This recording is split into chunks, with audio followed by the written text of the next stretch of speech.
For our next assignment, we're going to be going from the Animation Basic Principles book. We're using the stationary Seaweed assignment, in which we're going to be animating a line, basically sliding, not sliding, but moving back and forth in a waving action. This assignment is one of the primary principles of animation that we're going to be using throughout this year in all of our assignments that are coming up. Anything that deals with a character is going to be using this principle. And the basic idea here is that this seaweed line, the line that runs through the spine, is essentially the spine of an animated cartoon character. So this would be the base of the pelvis down here, and this would be the chest in the middle, and then up to the head. So the principle that we're applying here in this assignment is that overlapping action takes place in pretty much everything that we have happening. So when a character is moving from one position to another, we would anticipate the character back and then move them across and then have them recover into a stop position. So we're basically motivating the action through the pelvis in anticipating back and then sliding it across, and this part here is just dragging it behind. So this is a form of the assignments that we dealt with before, the double ball bounce with a tail, where we had the tail on the side and it was waving back and forth, and then the pendulum swing from above, swinging back and forth with the overlapping action. We're just going to take that now and reverse it and make it more of a confined type of a thing. Now there are two variations to this assignment that you can do. The first is the stationary seaweed, which is the one that we're going to be demonstrating today. And then there's the sliding seaweed, which takes the principle of anticipation, action, reaction, and has the seaweed starting over on one side. It anticipates, moves across the screen, and then comes to a recovery stop at the other side. So it's something that's a little bit more involved. If you want to do it, you can. But for our purposes, we're just going to stick with the stationary one, just so we understand what's going on. Now, I don't know if you can notice, but down at the bottom here, my peg bars have changed. I'm now using a circle peg bar. It's a 3-hole punch, so I'm using standard 3-hole punch paper with a peg bar that I bought from Lightfoot Limited, which you can also order from them through their website at www.lightfoot.com. And it's useful because at the time that I'm doing this demo, I don't have any 3-hole punch Acme peg paper, so I'm just defaulting to my my regular 3-hole punch paper, which works just as well, if not slightly better, in that the pegs don't get caught. Like your square pegs will not get caught when you're doing any flipping. So it's kind of nice to be using this stuff. There's only one slight thing in that there is a little bit of play in the registration, just a subtle amount, but not enough to really throw things off. And if you're being really super accurate on tiny stuff, then it might be an issue. So what we're going to do is we're going to start off on this assignment same as what we did with the pendulum swing. We're going to take our paper and we're going to fold it in half because we want to find our center mark on our paper. So you line up your peg holes down on this side here, and we're just going to put a little bit of a crease down here. Actually, we'll put a crease all the way through it, just so we know where the center is, because we're going to draw a model sheet of our character, just a single pose to show what the seaweed looks like. So just so we can make it symmetrical, we're going to crease the paper all the way through. So what I want you to do is about an inch and a quarter off of your pegs, we're going to make a contact point at that crease mark and just indicate that that's where the surface is of the ground that the seaweed is basically going to be coming out of. So for the purposes of just drawing the design of the seaweed, I just want you to draw a straight line up through your crease, and we're going to make this line fairly long. So it's approximately, again, about an inch and a quarter from the top of your sheet of paper. The reason we want to make it this large is for a couple of reasons, basically. Number one is that we want to be able to see the movement of the seaweed moving across, so we want to spread it out over the space that we have. And the second reason is once we get into putting the body of the seaweed on here, we don't want something that's teeny tiny like this, then it makes the in-betweening very, very tight. The drawings in between each drawing become very, very small, and so it becomes more difficult to be accurate with it. And the whole purpose of this assignment now is to start to move into the realm of being accurate with your line quality and your volumes and proportions. We want to try and keep this seaweed looking like it's the same length, number one, even though it's bending and turning from an S curve into a C curve. And we want to keep the volumes overall essentially the same, or exactly the same. We don't want the volume to be shrinking and growing, or the crack pieces that we're going to be putting onto the edges, we don't want them sliding around up and down. So what we're going to do is we're just going to create a body for this Seaweed character, and you can make it any basic shape you want. My suggestion is to make it slightly fatter as opposed to thin. You don't want to make it too thin down here, because then again your volume, you can get into a little bit of a problem with the volumes changing, and it gives you more space to move your in-betweens around. So I've done my first line across here. Now in order to get the opposite side symmetrical, what I could do is I could flip this over and trace it off on the opposite side, and then take another sheet of paper and then trace it and get my final version of it. Or what I can do is just simply fold my paper over and do my rub down transfer method that we saw before in the pendulum swing, where I'm just rubbing off the lead of the pencil onto the opposite side of the paper. So now I get this faint little ghost of a line on the opposite side, which I can now take and trace directly off of that in order to get my opposite side the same volume and proportion. So we don't want to do any perspective in this. We want to keep it consistent all the way through, which is basically the purpose of this, is to keep it as consistent as we possibly can. So our next stage now, we want to just find the 1/3 mark from the top to the bottom down here. We want to find about the 1/3 mark right about there, and then a 1/3 mark up here. And then what we're going to do is we're just going to make little cuts on the side of the seaweed here. This first one we're just going to draw a line straight across this way, and this one we're going to draw a line straight across this way, and then we're going to open up a little mouth. We'll call it a mouth from now on, because that's sort of what it looks like. So it's a little cutaway section within the seaweed there. What you can do is you can erase this part of the line here and this part of the line here. So on this assignment, we're now sort of jumping the number of lines that we have up from what we've had previously. With the pendulum swing, we had the single line for the pendulum, and then we had the circle, which basically is 2 lines. For the double ball bounce, we had a circle and then another circle, which is 2, and then our line on the back end of it for our tail, which is 3. So up until this point, we've been dealing with a limited small number of lines. Now we're jumping that up. And so the thing that we want to be concerned with here is the relationship of the volumes that we've created. So we've created a volume that's right here, this 1/4 or quadrant. It's not an actual quarter, but the quadrant down here in relationship to this quadrant over here, and this one to this one, since these are basically opposites, and the same thing over here. We want to try and maintain those volumes all the way through as we move the seaweed back and forth. So we want to try and make sure that this distance here always stays the same no matter what as it moves across from side to side. So this is going to be our basic key template that we're going to be using for later on when we add the volume on. So we'll take a new piece of paper now. We'll find that same fulcrum point down at the bottom here. And now what I want to do is I basically want to plot out my action as to where this seaweed is going from and to. So the center point is going to be right here, down the center of my sheet of paper. I want to have my seaweed slide across this direction here in a C-curve bent this way, and then it's going to reverse curve, so the bottom part down here is going to reverse and come in this direction while the top continues over here. So it's the same type of an action that we had on our pendulum swing. It's just that now what we're doing is we're reversing it and turning it upside down. So I'm going to create a path of action out here. It's just an arc, very loose type of an arc like this, and I'm going to determine how far I'm going to go. Now for the purposes of just keeping it simple, you could maybe just angle your line off to the corner of your sheet of paper. Like I said, I'm using 8.5 by 11 paper here. So if you just take a line from your fulcrum point here out through to your corner of your sheet of paper, that could be about the extent that you would have your seaweed slide over to. You don't want to make it too subtle, because again then your in-betweens are going to be very, very tight, and you don't want to make it too broad because the action could get kind of loopy and weird. I mean, after you finish this preliminary one, you can go back and try some variations on it to make it really super loopy and see how it looks, just for your own sake.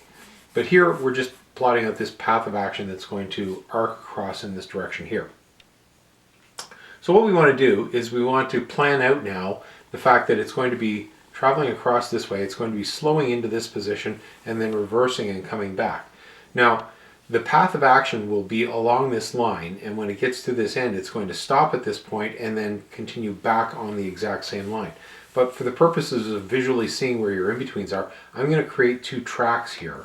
I'm just going to separate them and put a little bit of a loop here, which you can do if you want on your actual path of action. It just means that when your line gets in here, it's just going to have to be a little bit more curved because the line is going to shorten up a little bit.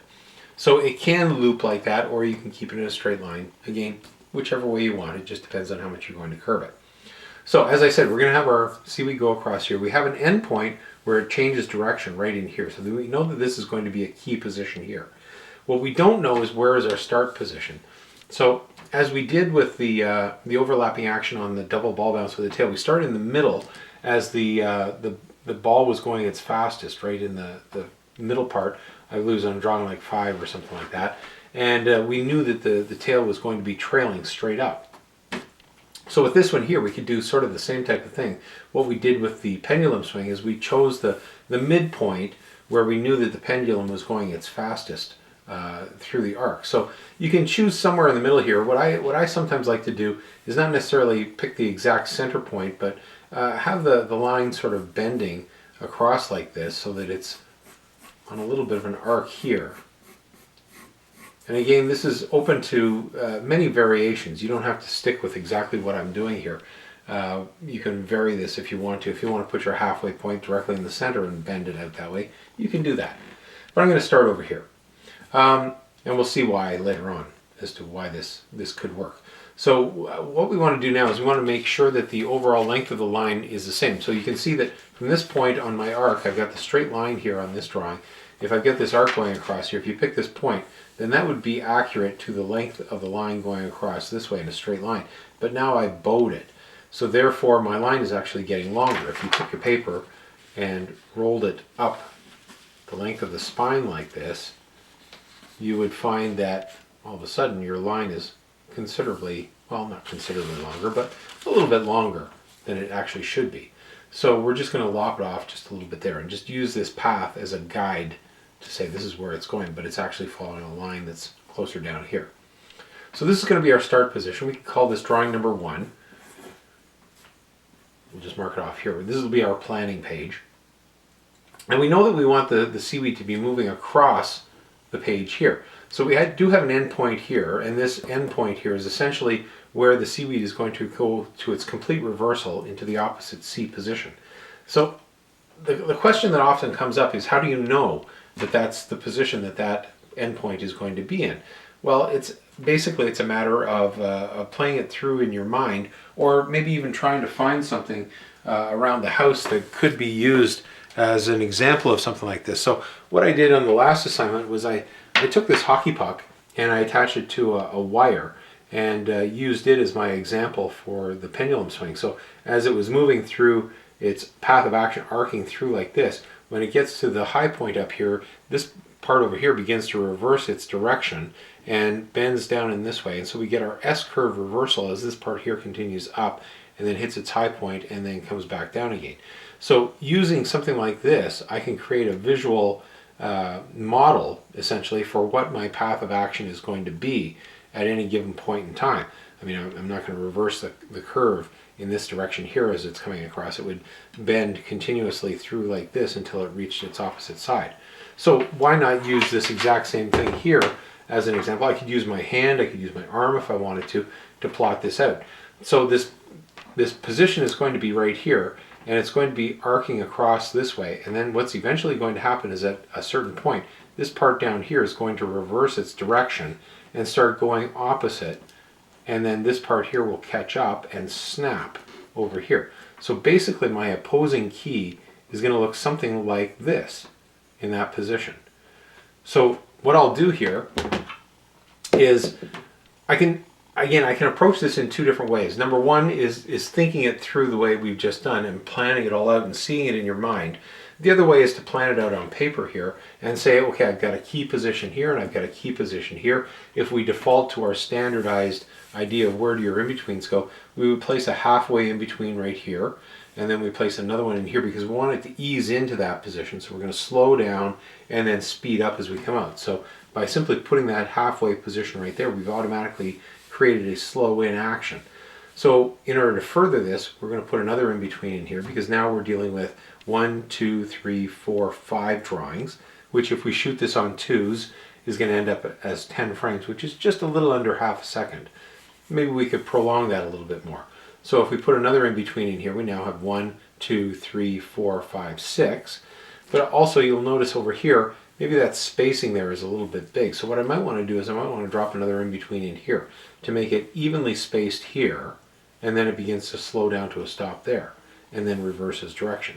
So this would be drawing number 1, this would be drawing number 2, 3, 4, 5, 6, and my key over here would be number 7. And again, this numbering is not necessarily carved in stone. You can alter the numbering whichever way you want, depending on how fast or slow you want it to go.